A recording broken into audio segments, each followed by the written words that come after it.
알겠습니다. 먼저 여당에서는 20대에서 국회에서 개헌 추진하고 있는 국회의원들 모임 180명 정도 되는데 그중에 여당 간사 맡고 있는 권성동 의원입니다. 권 의원님 안녕하십니까? 예, 안녕하세요. 권성동 의원입니다. 네, 찬성하시는 입장인 거죠? 우선 개헌이 지금 시점에서 진행되는 것에 대해서는? 예, 대통령께서 큰 결단을 내렸다 이렇게 보고 있습니다. 네, 권 의원님은 지금부터 논의가 시작되겠습니다만은 개인적으로는 크게 거론되는 4년 중임제, 그다음에 의원 집정부제, 내각제 중에 어느 쪽 방향을 선호하십니까? 4년 중임제로 할 바에는 현행 대통령제를 유지하는 것이 낫고요. 네. 이 대통령제의 폐해 때문에 우리가 지금 선진국으로 치고 올라가지 못한다고 저희들은 보고 있어서 네. 개인적으로는 순수 의원 내각제를 찬성합니다. 예.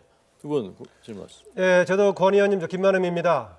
예. 저도 권 의원님 입장과 비슷한데요. 4년 중임제보다는 근본적으로 대통령제 자체를 바꾸는 것이 필요하다고 보는 쪽인데, 다만 오늘 박근혜 대통령이 시정연설에서 개헌을 역설했을 때 국민적인 설득이라든가 아니면 정치권의 동의를 더 모으는 데 도움이 되려면은 최근 논란이 됐던 최순실 관련 문제에 대한 엄정 처리를 한번 강조하신 다음에 개헌을 던졌다면 이게 단순한 전국 돌파형이 아니다.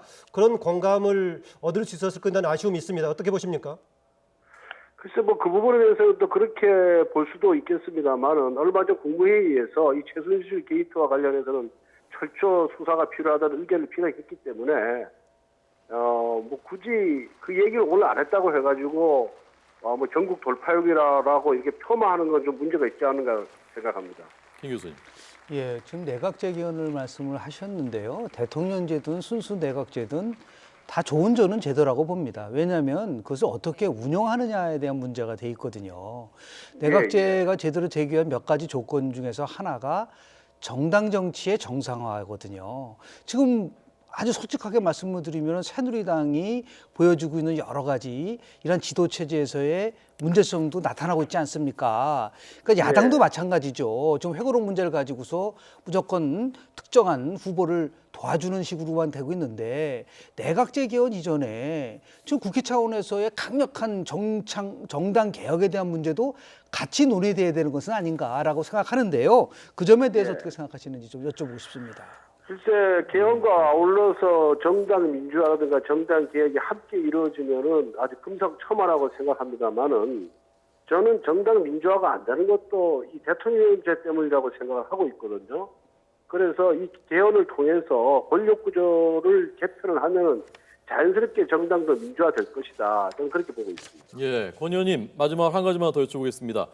이원 집정부제가 우리 현실에서 그게 맞는 얘기냐? 유럽에서는 외치와 내치가 분리될 수 있습니다만은 우리는 지금 남북 분단 상황이고 예컨대 이번에 북한 인권 결의안 이런 논란이라든가 북한과의 지금 그 산적한 현안들이 많은데 그걸 분리해서 할 수 있는 것이냐? 결국은 다 연결되는 것이 아니냐에 대해 거기에 대해서 어떻게 생각하십니까?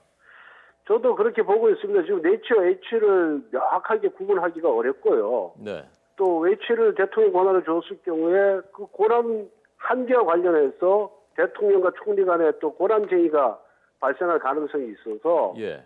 기왕 권력 구조를 개편한다 그런다면은 선진 애국들이 미국을 제외한 선진 애국들이 채택하고 있는 의원 내각제를 통하는 것이 협치와 상생의 정치에 도움이 된다고 보고 있습니다. 의원 내각제로 하자는 것이 권 의원님 말고도 새누리당에 그렇게 생각하는 분들이 많습니까?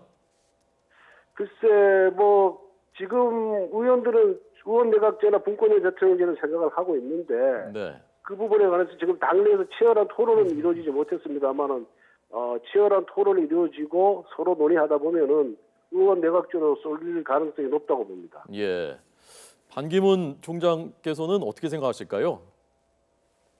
글쎄요, 반기문 총장 이 개헌 문제를 논의하는데 반기문 총장이라는 한 특정인을 상정할 필요는 없다고 생각합니다. 예. 웃자고 여쭤봤습니다. 고맙습니다. 예, 감사합니다. 자, 다음은 유인태 전 민주당 의원입니다. 청와대 정무수석을 지냈었죠. 유 의원님 안녕하십니까? 예, 안녕하세요. 예. 네. 잘 지내시죠? 예, 잘 지내고 있습니다. 네. 오늘 어떻게 들으셨습니까? 대통령 말씀을요? 조금 만시지탄이지만 네. 하여튼 저건 하실 말씀을 하셨는데 네. 문제는 타이밍이 지금 요새 남마처럼 얽힌 측근 문제 이런 것들이 좀 정리되고 나서 말씀을 하셨으면은 좀 더 훨씬 더 그 공감의 폭이 크지 않았을까 그렇게 생각을 합니다. 예. 유 의원님, 그러니까 전직 의원이시죠. 유 의원님께서는 뭐 대표적인 개헌론자 중에 한 분이었는데 예, 예.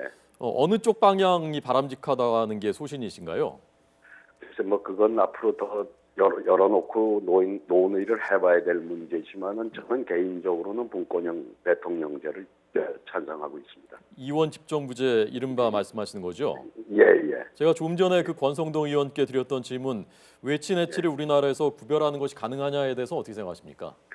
근데 뭐 가령 오스트리아나 뭐 포르투갈 몇 나라에서들 그 분권형 이 대통령제를 그래도 잘 운영을 하고 있거든요. 네. 그러니까 어느 제도고 다 장단점이 있는 완벽한 제도는 있는 게 아니니까요. 네. 뭐 서로 이렇게 그 충돌할 우려도 있지만은 또 나름대로 서로 또 견제하는 효과도 있으니까 네. 하여튼 지금 뭐 우리 대통령 직선제라는 게 또 옛날 체육관에서 뽑았던 그 아픔 때문에 예. 그 일단은 뭐 대통령을 국민 직선으로 뽑아서 네. 또 일정하게 그 내각을 좀 의회를 견제하는 그 힘을 좀 주고 네. 그 속에서 서로 이렇게 잘 조화를 이뤄 나가는 게 하여튼 지금의 제도보다는 훨씬 나을 거라고 생각합니다. 예. 의원님. 예, 위원님 저 김만음입니다. 예, 안녕하세요. 네. 추가로 제가 질문 좀 드리겠습니다. 아까 예. 일단 만시지탄이다, 뭐 잘한 예. 거다라는 얘기 아니겠습니까? 그러나 시점이 문제다라고 말씀하셨죠. 예, 예. 그런데 우리가 역사적인 과정으로 제도 개편 과정을 보면은 완벽하게 서로 차별하게 이상적인 상태에서 제도 개편을 모색하는 것이 아니라 다 뭔가 견인들의 취약한 상황을 만회해보고자 제도 개편하는 거 아니겠습니까? 예, 예. 그런 점에서는 박근혜 대통령이 최근의 상황을 돌파하려고 했다고 하더라도 개헌을 원하는 쪽에서는 이걸 좋은 기회로 살리는 게 필요하지 않겠냐라는 제 생각인데 어떻습니까? 저도 마찬가지입니다. 그러니까 그리고 대통령이 이게 갑자기 뭐 이 국면 전환용으로만 한 게 아니라 사실은 지난 봄부터 이 청와대 입장이 좀 바뀌었다는 거는 어느 정도 감지하고 있었거든요.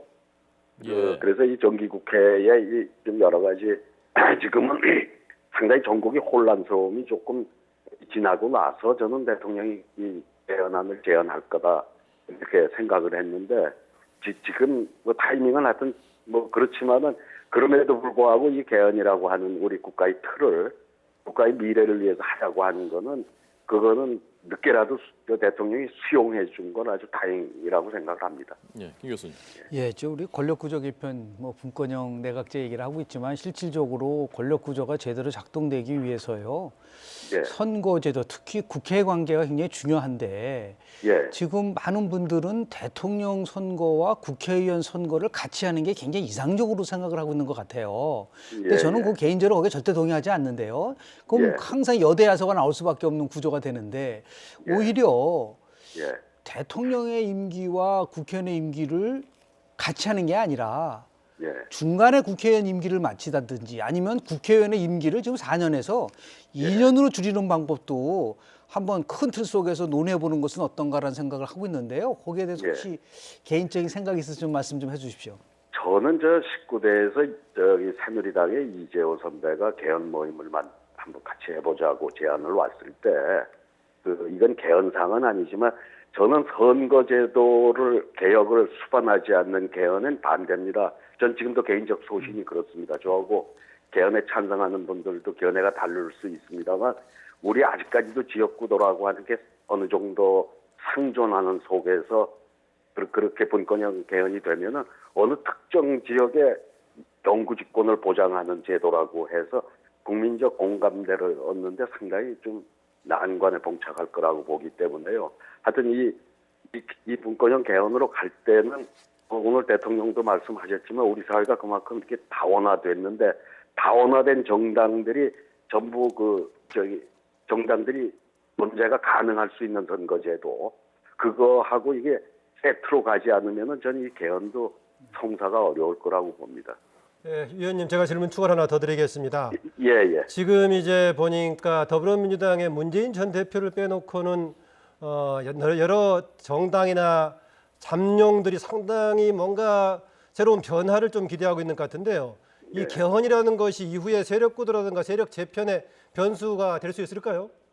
될 수도 있겠죠. 그러니까 뭐 꼭 서로 이해관계 때문에 그런 면도 있겠지만은 예를 들어서 문재인 대표가 제 정치 세력 또는 국민적인 상당한 동의가 있는 속에서도 개헌에 반대한다고 그러면은 이 고립되는 구도를 상정할 수도 있겠지요. 그래서 저는 문재인 대표가 노무현 대통령 철학도 그렇고 이 문제에 대해서 그렇게 반대하지 않을 거라고 예상은 합니다만 지금까지 알려진 거나 나오는 거는 조금은 저 자신도 좀 불안감을 가지고 있습니다. 문 대표를 제외한 나머지 수적으로는 상당수 다수가 지금 개헌을 원하는 쪽 아닙니까? 어떻습니까? 그렇죠. 예.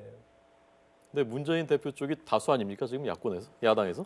다수고 앞서고 있는데 그러기 때문에 혹시 고립되지 않을까라고 유 의원이 지금 얘기를 하고 계시는 것 같은데요. 명쾌하게요. 뭐 대선 우리 공약- 당의 의원들도 압도적 다수가 개헌에 찬성을 하는데 예. 가령 문재인 대표와 그 측근들 몇몇이 뭐 사실상 뭐 이 다 된 밥에 뭐 하기 싫다는 식으로다가 이걸 하면은 그건 좀 고립될 수 있는 가능성도 아직 배제할 수 없죠. 네, 알겠습니다.